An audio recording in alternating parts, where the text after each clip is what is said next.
కేటీఆర్ పై మంత్రి సీతక్క ఫైర్ అయ్యారు. Sister stroke తో కేటీఆర్ చిన్న మెదడు చితికిపోయిందని అన్నారు. కవిత చెప్పిన దయ్యం కేటీఆరే కావచ్చని కూడా సీతక్క అన్నారు. రాహుల్ రేవంత్లపై కేటీఆర్ తప్పుడు ఆరోపణలు చేస్తున్నారని మండిపడ్డారు.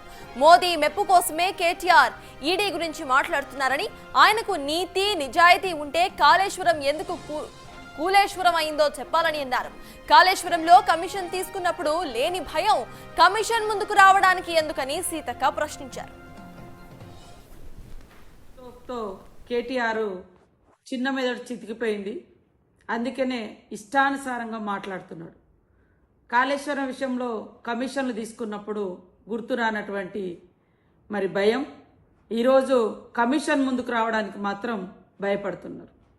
దాన్ని కప్పిపుచ్చుకోవడం కోసం ఈరోజు పిచ్చి పిచ్చిగా కాంగ్రెస్ పార్టీ బాంబులు పెట్టిందని మాట్లాడుతున్నాడు. కాళేశ్వరానికి నువ్వు అధికారంలో ఉండి ఎందుకు నిరూపించలేకపోయినావో ఒక్కసారి కేటీఆర్ గారు ఆత్మ పరిశీలన చేసుకొని ఈ అబద్ధాల పునాదుల మీద వాస్తవాలను కప్పిపుచ్చే ప్రయత్నం చేస్తూ ఉన్నావు.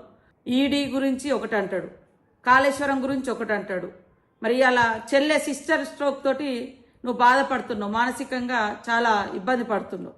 ఇవాళ పాపం కవిత అన్నది మా నాయన దేవుడు కానీ చుట్టూన దయ్యాలన్నారు. ఆ దయ్యం నువ్వేనైంది. ఇంకా సిస్టర్ స్ట్రోక్ లాంటి స్ట్రోకులు చాలా ఎదుర్కొంటావు. ఇలాంటి తప్పుడు ప్రచారాలు చేస్తే ప్రజలు తాట తీస్తారు.